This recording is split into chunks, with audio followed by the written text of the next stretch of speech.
क्या कभी कंप्यूटर को देखकर थोड़ा डर सा लगता है? अगर हाँ, तो चिंता की कोई बात नहीं। आज हम फाइलों, फोल्डरों और कुछ बहुत ही काम के टूल्स की दुनिया को एकदम आसान बनाने वाले हैं। तो चलिए शुरू करते हैं। कभी ये सवाल मन में आया है कि ये जो हमारी सारी फोटोज, गाने, डॉक्यूमेंट्स होते हैं, ये सब कंप्यूटर पर आखिर रहते कहाँ हैं? ये सब रहते हैं कंप्यूटर की मेमोरी में, जिसे हम इसका डिजिटल स्टोरेज भी कहते हैं।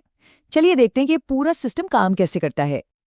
तो देखिए, हर चीज की शुरुआत एक दरवाजे से होती है ना? और कंप्यूटर की दुनिया में वो दरवाजा है कंप्यूटर या दिस पीसी वाला आइकन। इसे बस अपने डिजिटल घर का मेन गेट समझिए, जिसके अंदर हमारी सारी फाइलें और फोल्डर एकदम सहेज कर रखे हुए हैं। ये छोटा सा आइकन असल में बहुत काम का है। ये हमें कंप्यूटर की सभी स्टोरेज डिवाइसेस का एक क्विक व्यू देता है, मतलब हार्ड ड्राइव, कोई पेन ड्राइव जो लगी हो और भी बहुत कुछ। और हाँ, यहीं से सिस्टम की जरूरी सेटिंग्स तक भी पहुंचा जा सकता है। तो भाई, उस मेन गेट के अंदर क्या है? अंदर है एक बहुत बड़ी डिजिटल फाइलिंग कैबिनेट। और इस कैबिनेट को एकदम ऑर्गेनाइज्ड रखने के लिए हमारे पास दो सबसे जरूरी चीजें हैं, फाइल्स और फोल्डर्स। चलिए समझते हैं कि इन दोनों में क्या फर्क है और ये काम कैसे करते हैं। इसे एकदम सिंपल तरीके से समझते हैं। फाइल्स वो असल में हमारा सामान है, जैसे कोई चिट्ठी हो गई, कोई फोटो हो गई या फिर कोई गाना। और फोल्डर्स उस सामान को रखने वाले बक्से या दराज की तरह हैं, जैसे हम एक जैसे सामान को एक ही दराज में रखते हैं, है ना? कंप्यूटर भी बिल्कुल वैसे ही काम करता है। फोल्डर्स की मदद से सारी फाइलें अपनी अपनी जगह पर व्यवस्थित रहती हैं। अच्छा, कभी फाइल के नाम के आखिर में .txt या .jpg जैसा कुछ लिखा देखा है? इन्हें कहते हैं फाइल एक्सटेंशंस। ये समझ लीजिए कि ये फाइल का सरनेम है, जो कंप्यूटर को बताता है कि अरे, ये तो एक टेक्स्ट फाइल है या ये एक फोटो है और इसे खोलने के लिए कौन सा प्रोग्राम इस्तेमाल करना है। अब जब हमारे पास फाइलें और फोल्डर हैं, तो इन्हें देखने और मैनेज करने के लिए भी तो कोई टूल चाहिए। यहीं पर एंट्री होती है विंडोज़ एक्सप्लोरर की, जिसे अब फाइल एक्सप्लोरर भी कहते हैं। ये हमारी डिजिटल दुनिया का नक्शा और कंपास सब कुछ है। विंडोज़ एक्सप्लोरर में घूमना फिरना बच्चों का खेल है। देखिए, सबसे ऊपर जो एड्रेस बार है वो बताता है कि हम अभी एग्जैक्टली कहाँ हैं। साइड में जो बार है उससे ज़रूरी जगहों पर फटाक से पहुंचा जा सकता है। और अगर कभी लगे कि रास्ता भटक गए हैं, तो ऊपर वो सर्च बॉक्स है ना, वो किसी भी फाइल या फोल्डर को पलक झपकते ढूंढ निकालता है। विंडोज़ एक्सप्लोरर की सबसे बड़ी ताकत यह है कि ये सारा कंट्रोल हमारे हाथ में देता है। हम तय कर सकते हैं कि फाइलें आइकन्स की तरह दिखे या एक लिस्ट की तरह।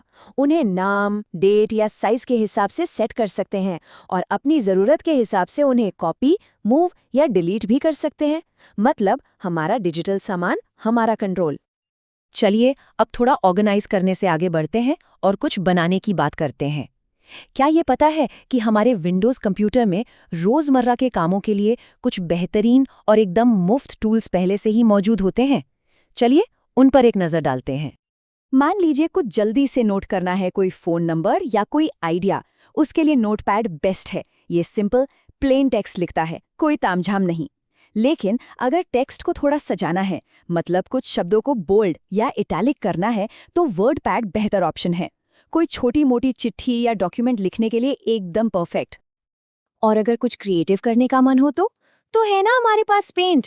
ये हमारा अपना डिजिटल कैनवस है। इस पर डूडलिंग कर सकते हैं, तस्वीरों में रंग भर सकते हैं या छोटी मोटी एडिटिंग भी कर सकते हैं। ये अपने अंदर के आर्टिस्ट को बाहर लाने का एक बहुत मज़ेदार तरीका है। ये टूल तो मेरा पर्सनल फेवरेट है। इसका नाम है स्निपिंग टूल। इससे स्क्रीन के किसी भी हिस्से की तस्वीर, मतलब स्क्रीनशॉट लिया जा सकता है। बस 3 आसान स्टेप्स हैं। एरिया चुनो, ड्रैग करो और सेव कर लो। किसी भी जानकारी को जल्दी से सेव करने या किसी के साथ शेयर करने के लिए ये बहुत ही ज़्यादा काम का है। तो आज हमने क्या क्या सीखा? हमने देखा कि कंप्यूटर आइकन ही सब चीज़ों का मेन गेट है। फाइल्स और फोल्डर्स हमारी डिजिटल कैबिनेट की तरह हैं। विंडोज़ एक्सप्लोरर हमारा गाइड और नक्शा है। और हमारे पास नोटपैड, पेंट और स्निपिंग टूल जैसे ज़बरदस्त फ्री टूल्स भी हैं। इन बेसिक चीज़ों को समझने के बाद कंप्यूटर पर कंट्रोल पाना बहुत आसान हो जाता है। तो अब सवाल ये है कि इस नई जानकारी के साथ क्या किया जाए? क्या कोई कहानी लिखी जाएगी, कोई तस्वीर बनाई जाएगी या बस फाइलों को अच्छे से ऑर्गेनाइज किया जाएगा? संभावनाएं तो अनंत है। तो अब इंतजार किस बात का? चलिए इस डिजिटल दुनिया को एक्सप्लोर किया जाए।